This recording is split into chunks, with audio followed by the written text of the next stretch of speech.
How many of you have gotten really comfortable with the F word? Not that F word. The F word, fine. I'm fine.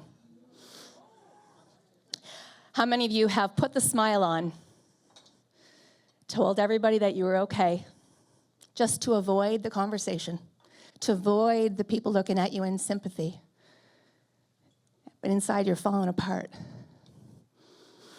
Maybe you've been praised for how you look, how disciplined you are, how strong you are, but inside you're absolutely exhausted. Me too. My journey was in fitness. I became a fitness instructor at the age of 16. Joined a gym at the age of 14. Went on my first diet at 12. I grew up in a household with a loving mother who also was caught up in diet culture, who also believed that her worth was attached to the size of her body. My journey with my weight was never about my health. It was all about me trying to fit in. We have a theme tonight of not enoughness. It's my story too. How many of us have that story of not enoughness? Can we just own that for a moment so we can look around the room? We are not alone with that story. So I believed at a really young age that there was something wrong with my body and I needed to fit in. There's nothing wrong with any of our bodies, but truthfully, my body was healthy and I was an appropriate age, a weight for my age. But I decided to start changing the shape of it, controlling what I ate. And little did I know that standing on a scale at the age of 12 was going to turn into every single day from the age of 12 until I was 41 years old, weighing myself every single day, sometimes multiple times a day. It had nothing to do with, in fact, controlling the number. Yes, it did, but it also came down to me trying to feel like I fit in, like I was beautiful, that my worth was only about how I looked. And I learned that message really early. We all have been sold that message as women, that our worth has to do with how we look. And our worth has nothing to do with what we look like. My pivot was not chosen. My pivot was not a moment of strength and bravery. My pivot was an absolute crumbling. It was Thanksgiving of 2016, and I was at my mother's. Lots of people, lots of family, lots of children, lots of laughter. And I was so armored up, trying to hold myself together so that I wouldn't break, that I couldn't even feel joy anymore.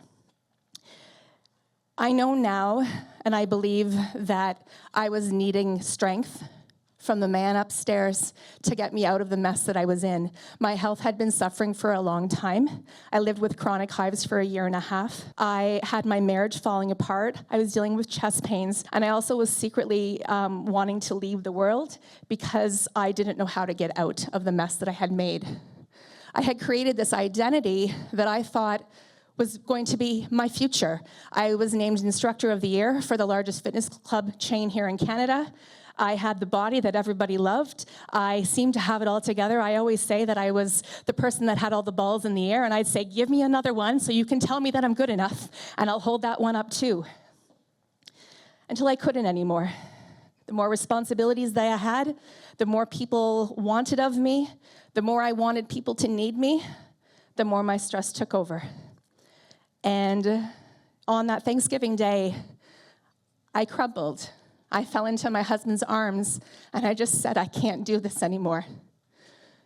I didn't choose to leave my career in the fitness industry. I had never planned on doing that, but what I did know was I needed help. My mental health needed help. And so I thought, okay, I'm gonna leave, I'll take a 3-month leave of absence, and I'll be fine, and I'm gonna go right back in. And I realized I couldn't do that. My daughter's here tonight. My children needed me. I had small children, and I needed me. But at that time, I was focusing mostly on everyone else. So I left on a mental health leave and realized very quickly that there was so much more going on than just food and body troubles. There was mother-father wounds, there was people-pleasing, there was perfectionism, there was me just feeling like I needed the outside world to love me so that I could love me. And I felt so full of shame. And I'd like to tell you that it was easy. If any of you have ever had to do this type of work, it's not easy. I hid in my house for over 30 days because everybody knew me as Kim with the smile. Kim that shows up at the gym and teaches rooms of 40 and 50 people at a time, because I got really good at that. And so I hid because I was full of failure and I was worried about what people were going to think of me. And then slowly, I gained the strength. I allowed people in so that they could help me instead of me feeling like I had to only try and help myself. And I laugh a little bit because I hid from social media for a long time. And then one day, when I went back on, there was a banner that talked about the Institute for the Psychology of Eating out of Boulder, Colorado. Chronic dieting, body image, binge eating, disordered eating patterns, and I was like, what is this? And then my whole world opened up. Now, I'd like to tell you, I went and did that training, long, extensive training, because Kim needed to find another job, because Kim had to have purpose again. But I realized that it was that down deep healing that I needed to do. So fast forward, 2017, I became a coach, starting to work supporting women with body image and healing, and helping them heal their relationships with food, and ultimately learn how to love themselves. And I'd like to tell you that this pivot of mine did not come with clarity. It came with insecurity. It came with me building a business through the social media world where everybody judges you. My body was changing. I was changing. But at the same point in time, I was finding peace within myself, because the more I took off the masks and said, I'm not going to be this person that the world tells me I need to be, I'm going to find who I am, the more peace I found.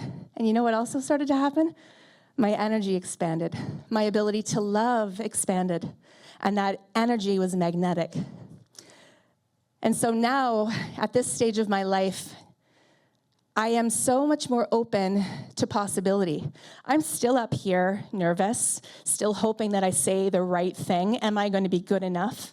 I still have that wound in me to some level. It's just that I keep stepping more into it and reclaiming who I am. And we all have the power to do that. I don't know all of you. I don't know most of you in the room. But if there's someone in here tonight that is feeling that there's a pivot for them that's needed, a way to step away from a belief system that no longer serves you, a job that is sucking your soul, a marriage that is no longer fulfilling you, pay attention to the whispers that are on your heart, the ones that keep you up at night, the ones that show up over and over and over. They're there for a reason. Our souls are hungry for more. Yet we get trapped into believing that we have to be a certain way because we worry so much about what other people are going to think of us. But guess what? We have one life. One life. And I know that all of you know someone who didn't get to live their life as long as they should have been able to. Our bodies change. Hallelujah to that. Okay, yes? Okay, thank you, let's own it. Our bodies are going to change. They are going to fluctuate. Please understand, I'm not standing up here going, oh, just forget about your health. This is not about health. This is about reclaiming who we are, owning who we are, taking up the space, and stop shrinking ourselves to try and fit into this narrative of who we're supposed to be. And when you do that, you reclaim your power. And when you reclaim your power, every single one of you in here has a dream on your heart that you're not allowing yourself to do because you're afraid of an opinion. You're afraid of maybe not having the body that's allowed to do that thing, whatever that story is. But they're stories. And you get to change a story because you're the author of your own life. You get to turn the page at any point. You get to start a new paragraph. And just like I did, you start to create a new story for yourself. And the pivots will continue to come. I've actually learned, I'm very much connected to my human design now. I've actually learned that my entire soul is here to pivot constantly. Constantly. And here I was fighting myself to try and hold on to being that person in the fitness industry. And now I have this whole life. In fact, in a couple weeks, I'm going to be singing for my third time on a stage with 150 adults singing pop music and dancing my little heart out. I never saw that was going to happen. If you're in the Kitchener-Waterloo area, please come and watch us perform. But listen, what I'm ultimately saying is that when you create more space for yourself to live fully, to listen to your heart, to try new things, and allow yourself to fall, you learn through every moment of falling. And then you try another opportunity, you meet new people, and you expand your life, and you expand your potential. And women, ladies, the world needs us. It needs us. So make sure you're not living life alone. Keep coming to these events. Big, huge thank you to Helen for these events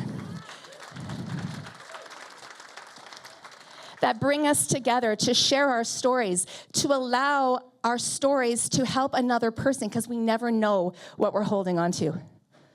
Thank you so much. One more time.